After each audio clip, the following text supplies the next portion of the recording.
Hello, it's me, Jeet. As usual, this experiment আৰু মই কৈলো যে এইদিন মই লাগি আছিলো ইনোভেশনত লাগি থকাৰ টাইমত কিছুমান সৰু সৰু প্ৰব্লেমৰ সন্মুখীন হৈ যায় মানে কেনেকুৱা সাপোজ এটা বিট কাটিব লাগে মই বা এটা কাঠৰ টুকুৰা এটা সৰু লগা হৈ যায় কিছুমান বস্তুত লগাওতে বা ৰডৰ টুকুৰা এটা লাগি যায়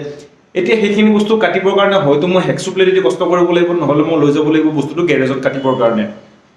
সো এনেকুৱা এটা বস্তু বনাই ললো যোনটো আপোনাৰ যোনটো দি মানে আপুনি 4-5টা 6টা কাম একেলগে কৰিব পাৰে মানে কেনেকুৱা ধৰণৰ এটা ড্ৰিল মেচিন বুলি ক'ব পাৰি এই ড্ৰিল মেচিন দি আমি ফুটা কৰিব পাৰো এতিয়া সেই বস্তুটো দি আপুনি ফুটা কৰিব পাৰে কাটিং কৰিব পাৰে বিটটো চেঞ্জ কৰি বা এজ এ স্ক্ৰু ড্ৰাইভাৰ হিচাপে ইউজ কৰিব পাৰে সো বেলেগ বেলেগ কামত বেলেগ বেলেগ ধৰণে ইউজ কৰিব পাৰে ফাৰ্স্ট মই দেখাই আছো মই কি ইনোভেশনত লাগি আছো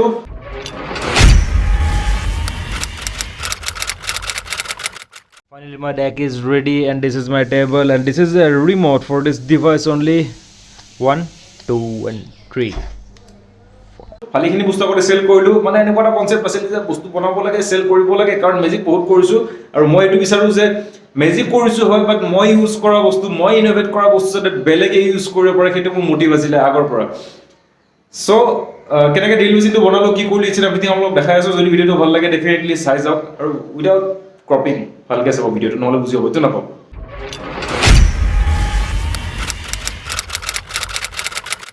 সো মই কাটি আনিলো এটা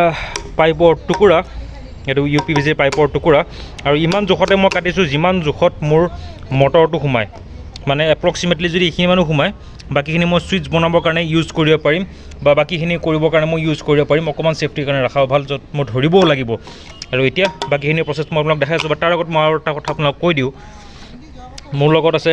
আৰু এটা পাইপৰ টুকুৰা যোনটো মই মাজেদি কাটিছো আৰু এখন এই পাইপটো এই টুকুৰাটো এতিয়া মই ফ্ল্যাট বনাম সো দ্যাট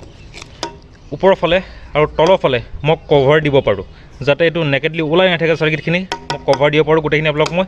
দেখাই আছো আৰু যোনটো মোৰ মটৰ আছে আপোনাক কৈ দিও এই মটৰটো 12 ভোল্ট 2 এম্পিয়াৰৰ মটৰ মই ইউজ কৰিছো এতিয়া 2 এম্পিয়াৰৰ জগত 3 এম্পিয়াৰ আপোনাক দিব পাৰে বাট মই গম নাপাও ইয়াৰ কইল জ্বলি যাব পাৰে গতিকে মই সেফটি পাৰপাছত 2 এম্পিয়াৰ এডাপ্টাৰ ইউজ কৰিম আৰু মই এটা কথা কৈ দিও যে যোনটো আপোনালোকৰ আৰপিএম আছে ইয়াৰে হে আৰপিএম হল আপোনাৰ 13000 মানে 13000 গতিকে ড্ৰিল কৰাত মোৰ সহজ হৈ যাব এতিয়া বাকিখিনি মই আপোনাক দেখাই আছো আৰু পাইপৰ টুকুৰাটো মই কৰি আছো জুইত গৰম আৰু অকনমান গৰম হোৱাৰ লগে লগে ইয়াক মই এটা প্লেট বনাবলৈ ট্ৰাই কৰিম মাটিত থৈ কিনে ইয়াক মই সমান কৰিম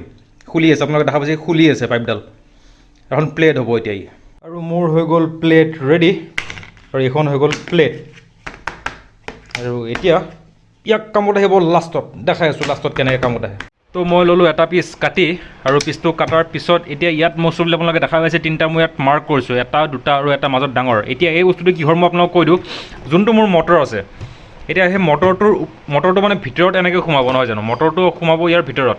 এতিয়া ভিতৰত সোমোৱাৰ পিছত ইয়াক যেহেতু মই এটা কভাৰ দিব লাগিব গতিকে এই ডাঙৰ যোনডাল এই সাফট আছে সাফটৰ চাৰিওফালে যোনটো আপোনাৰ এই বাউণ্ডাৰীটো আছে সেই বাউণ্ডাৰীটোৰ কাৰণে মই দিছো এইটো আৰু ইয়াত স্ক্ৰু বহাম মই দুটা স্ক্ৰুৰ কাৰণে জায়গা আছে সো দ্যাট মটৰটো ইয়াত ভালকে বডিটোত ফিক্স হৈ থাকে সেই কাৰণে মই দুটা ফুটা ৰাখিম আৰু ফুটাটো কৰিম এতিয়া মোৰ সোল্ডাৰিং আইৰন দি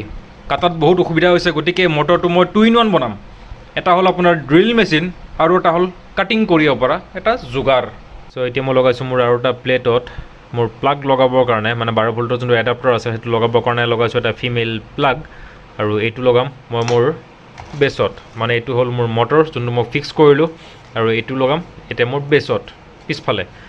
আৰু ইয়াত এটা হোল কৰিম যোনটো হোল মই কৰিম তাতে মই লগাম এটা সুইচ এটো কয় পুশ বাটন এটো কয় পুশ সুইচ এতিয়া এটো দুটা টাইপৰ আহে এটা হল এনেকুৱা ৰাউন্ড আৰু এটা আহে আপোনালোকৰ এনেকুৱা এতিয়া আপোনালোকে যোনটো সুবিধা আপোনালোকৰ সেই হিচাপে আপোনালোকে লগাই ল'ব পাৰে আৰু মই লগাম ৰাউন্ডটো কাৰণ মোৰ এটো ভাল লাগে কিয় গম নাপাও মই লগাম এইটো আৰু ফাইনালি হৈ গ'ল মোৰ যোনটো ড্ৰিল মেচিন ৰেডি আৰু এইটো হল ড্ৰিল মেচিন আৰু ইয়াত মই 12 ভোল্ট ইনপুট দিম আৰু এইটো হল মোৰ বিটটো এইটো হল মোৰ বিট আৰু ইয়াত আছে সুইচ আৰু এতিয়া টেষ্টিং কৰাৰ সময় আৰু ফাইনালি মোৰ মাল্টিপ্লাগ লগালো মোৰ এক্সটেনশন বৰ্ডত আৰু এক্সটেনশন বৰ্ডত লাইট মষ্ট বুলি আপোনালোকে দেখা পাইছে ব্লিংক কৰি আছে আৰু এইটো একচুয়ালি মই আপোনাক কৈ দিও এইটো ব্লিংক কৰি থকা নাই বাট এইটো ক্যামেৰাত কিহৰ কাৰণে ব্লিংক কৰি থকা দেখা গৈছে মোক আপোনালোকে কমেন্ট সেকশনত ডেফিনেটলি জনাব আৰু যোনটো এডাপ্টাৰ আছে আৰু 12 ভোল্টৰ এডাপ্টাৰ মই কানেক্ট কৰিছো মোৰ ড্ৰিলত আৰু এতিয়া টেষ্টিং কৰিম আৰু তাৰ কাৰণে মোটাৰ আছে ডাল কাঠৰ ডান্ডি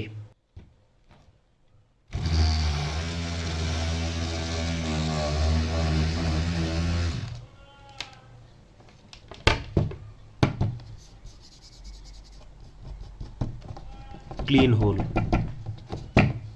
নকৰোঁ বাৰু এইফালেদি নহ'লে মোৰ টেবুল ফুটি যাব পাৰে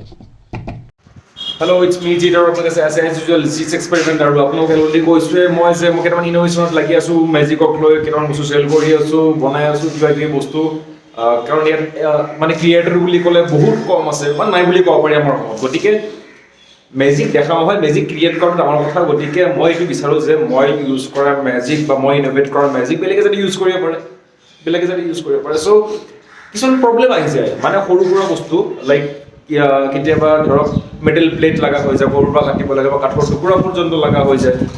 ক'ৰ পৰা কাটিম কি কৰিম কেনেকৈ কাটিম নহ'লে গেৰেজত লৈ যাব লাগিব এতিয়া মই বনাই লৈছিলোঁ এটা চিম্পল ড্ৰিল মেচিন আৰু সেই ড্ৰিল মেচিনৰ আপুনি বিটটো চেঞ্জ কৰি আপুনি কাটাৰ হিচাপে তাক ইউজ কৰিব পাৰে ভালেখিনি জেগাত আপোনালোকে ইউজ কৰিব পাৰে বেলেগ বেলেগ ধৰণে কেনেকৈ ড্ৰিল মেচিনটো বনালোঁ কি কৰিলোঁ আপোনালোক দেখাই আছোঁ ছ'চাইটি অফ জিটছ এক্সপেৰিমেণ্ট